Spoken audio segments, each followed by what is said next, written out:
কেমন আছেন?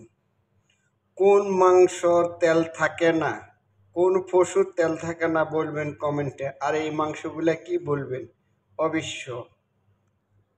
যেহেতু এই মাংসের কোনো তেল থাকে না, তাইলে এই কারণে তেল দেওয়া হয়েছে বেশি করে। আপনার এটা অলিভ অয়েল, যে জৈতুনের তেল।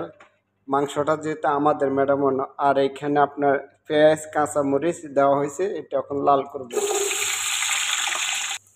পেঁয়াজটা হালকা লাল হয়েছে, এখন আদা রসুন তো পরে দেবে। এখানে দুটা রসুন দিতে আছে, যেহেতু মাংসগুলা জানে না।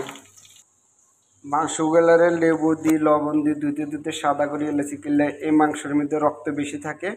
কিন্তু মাংসটার নাম বলবো না, আপনারা কমেন্টে বলতে পারলে আপনাদের জন্য অফার আছে। একটা ভিডিওতে যাই 2টা কমেন্ট করে আসবো আমি, এই কারণে আপনাদের বলবো না। আমি লাস্ট ভিডিওতে হাকের আমি নাম বলবো, লং ভিডিওতে আমি বলবো নাম। মাংসগুলো আমাদের জন্য। মাংসর কিন্তু আমি আপনাদের উদাহরণ দিই, এই মাংসর কিন্তু রক্ত লাল, প্রচুর লাল। এই মাংসর তেল হয় না, তেল হয় কম। আর জিনিসটা কিন্তু বড় হয় না, ছাগলের মতো হয় এত বড়। সবার ভাগ্য কিন্তু এই মাংসের জোটে না। মাংসটা কেউ খাইতে পারে না, এটা সবার মাংস জোটে না। তো নামটা বলবেন সহজে। মাংস এই কারণে কিন্তু আপনার মাংসের মধ্যে তেল নাই। আমি এই কারণে তেল একটু বেশি ব্যবহার করছি পেঁয়াজের সাথে। আর এগুলা রসুন সাদা সাদা রসুন দেওয়া হয়েছে, আদা রসুন দিছি। এখন আমি মাছ দিব ইনশাল্লাহ। যেহেতু হরিণের মাংস, আপনার একটু মশলা একটু বাড়তি দেওয়া লাগবে। আর হরিণের মাংসতে তেল হয় না, আর বেশি রক্ত অনেক সাফাসাফি করছি, সাফ করছি।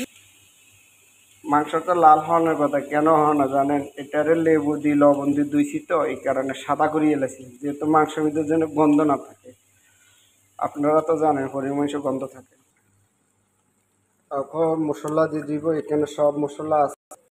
হলুদ, লবণ, এলাচি, কালো জিরা, সব আপনার লং, সব কিছু দেওয়া হয়ে গেছে এখানে। তো আমাদের মাংসগুলোর পানি শুকিয়ে গেছিল। মাংস দিলে একটা মাংস পানি আসা দেন, পানিগুলো শুকিয়ে গেছে একবারে। তারপরে মশলা দেওয়া হয়েছে যেন মাংসটা খুব ভালো হয়।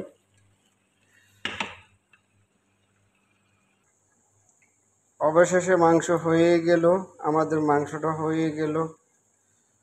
কীরকম হয়েছে বলবেন কমেন্টে ইনশাআল্লাহ। আপনারা বেলা খারাপ আপনাদের হাতে, বলবেন আপনারা সবাই মিলে কমেন্ট বক্সের মধ্যে পুরা কমেন্ট করে বলবেন কেমন হয়েছে অবশ্য।